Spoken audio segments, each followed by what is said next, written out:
ہم نے تو سنا تھا کہ نواز شریف اب فائنلی ایکٹیو ہو جائیں گے سیاست میں، لیکن اب وہ دوبارہ لندن جا رہے ہیں. اچانک ان کو لندن جانے کی کیا ضرورت پڑ گئی؟ بہت شکریہ بطول.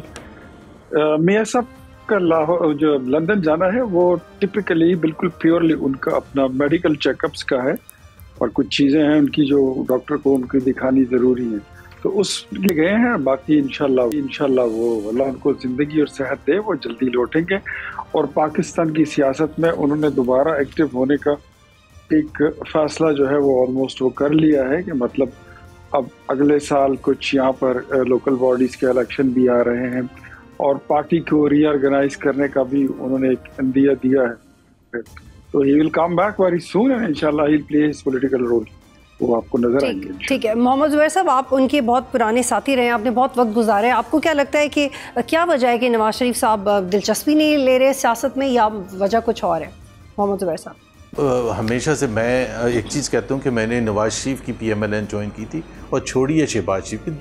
It just is a coincidence کہ دو وہ بھائی ہیں، اور ان کی فیملی میں ایک بہت ایک عزت اور احترام کا ایک لحاظ رکھا جاتا ہے، تو اس وجہ سے they are the same party. Otherwise جس زمانے کی آپ بات کر رہی ہیں، میں اسپوکس پرسن تھا نواز شریف کا، اور جب میں نواز شریف کے پالیسی کو ڈیفینڈ کرتا تھا، مریم نواز کی پالیسی ان کا بھی اسپوکس پرسن تھا، میں ڈیفینڈ کرتا تھا، اور وہ بڑی جارحانہ پالیسی تھی، آپ کو پتہ ہے.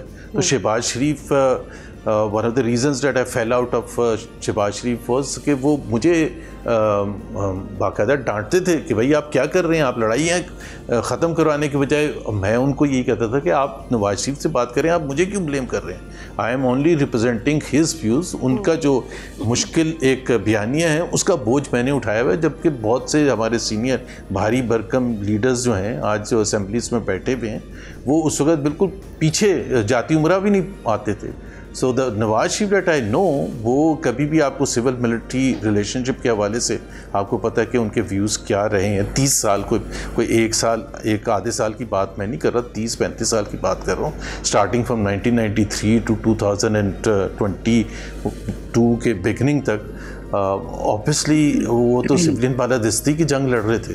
پھر انہوں نے فیصلہ کیا کہ جی، اور شہباز شریف نے فیصلہ کیا کہ جی ووٹ کو عزت تو، کہ جتنے بھی ٹیپس ہیں کیسٹس ہیں اس کو ایک بڑے سے بکسے میں بند کر کے اتنے موٹے موٹے تالے لگا کے چابی پنڈی پہنچا دی.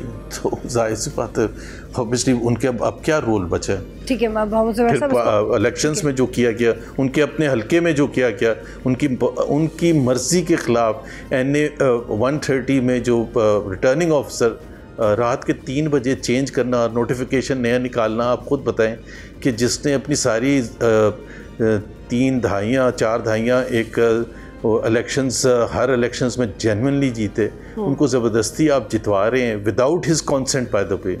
بالکل آپ کا جواب آ گیا. محمد زبیر صاحب. اختیار صاحب، پہلی یہ خبر ہے کہ نواز شریف پنجاب کے بلدیاتی الیکشنز میں ایکٹیو ہوں گے، پھر یہ بھی خبر ہے کہ وہ بلوچستان کا دورہ کریں گے، ان کے مسائل کے حوالے سے بات کریں گے، لیکن وہ نظر نہیں آتے ہیں عوام میں. کب نظر آئیں گے عوام میں؟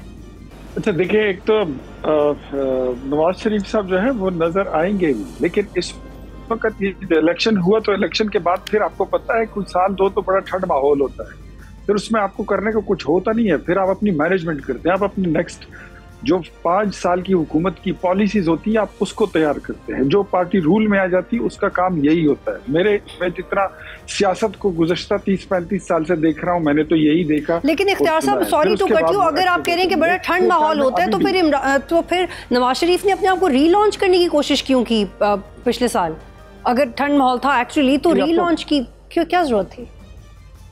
کوئی ری لانچ وغیرہ نہیں کیا. انہوں نے اپنا صرف جو پارٹی کا عہدہ تھا، آپ شاید اس اجلاس میں نہیں تھی، ہے زبیر بھائی کو یاد ہوگا کہ جب مجبوری حالات کی وجہ سے پارٹی کی صدارت وزیر اعظم شہباز شریف کے حوالے کر دی گئی تھی، تو اس وقت انہوں نے اعلان کیا تھا کہ یہ میرے پاس نواز شریف کی مسلم لیگی کارکنوں کی امانت ہے یہ عہدہ. اور جب واپس وہ وقت آیا اور 28 مئی گزشتہ سال جب انہوں نے دوبارہ صدارت سنبھالی، تو اس وقت شہباز شریف نے کہا تھا کہ میں نے اپنا وعدہ پورا کر دیا ہے کہ میرے پاس یہ عہدہ مسلم لیگ نون کی صدارت کا، یہ نواز شریف اور اس پارٹی کے کارکنوں کی امانت تھی. آج میں نے اپنی امانت واپس ان کے حقداروں کو دے دی ہے. جہاں تک بات کی ہے زبیر بھائی نے، تو زبیر بھائی جو ہے الحمدللہ